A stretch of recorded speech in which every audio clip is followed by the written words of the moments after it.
പകുതി വില തട്ടിപ്പ് കേസ് പ്രതി അനന്തകൃഷ്ണന്റെ ഉന്നത രാഷ്ട്രീയ ബന്ധങ്ങളും പോലീസ് വിശദമായി അന്വേഷിക്കുകയാണ്. രാഷ്ട്രീയ നേതാക്കളും ജനപ്രതിനിധികളും അടക്കം എല്ലാവരുമായി അടുത്ത ബന്ധമുണ്ടെന്ന് ധരിപ്പിച്ചാണ് ഇയാൾ തട്ടിപ്പ് നടത്തിയതെന്നാണ് അന്വേഷണ സംഘം പറയുന്നത്. സാധാരണക്കാരുടെ വിശ്വാസ്യത പിടിച്ചുപറ്റാൻ അനന്തകൃഷ്ണൻ ഉപയോഗിച്ചത് രാഷ്ട്രീയ നേതാക്കളുമായുള്ള ബന്ധമാണ്.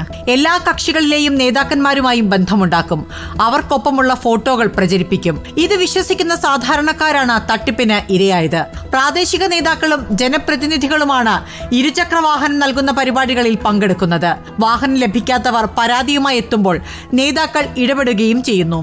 തട്ടിപ്പിനെ കുറിച്ച് അറിവുള്ള നേതാക്കളും ഉള്ളതായി പോലീസ് സംശയിക്കുന്നുണ്ട്.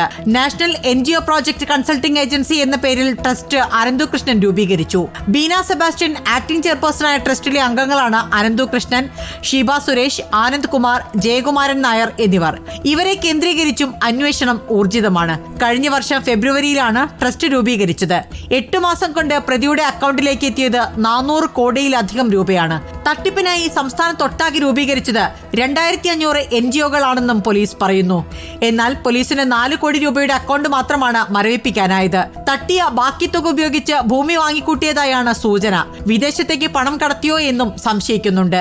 ഇതിനിടെ BJP നേതാവ് AN രാധാകൃഷ്ണൻ നേതൃത്വം നൽകുന്ന സൈൻ എന്ന സംഘടനയുടെ ഓഫീസിൽ നിന്ന് നിരവധി പേർക്ക് പണം തിരിച്ചു നൽകി. ഇരുചക്രവാഹനങ്ങൾക്ക് വേണ്ടി മാസങ്ങൾക്ക് മുൻപ് നൽകിയ തുകയാണ് മടക്കി നൽകിയത്. റിപ്പോർട്ടർ, കൊച്ചി.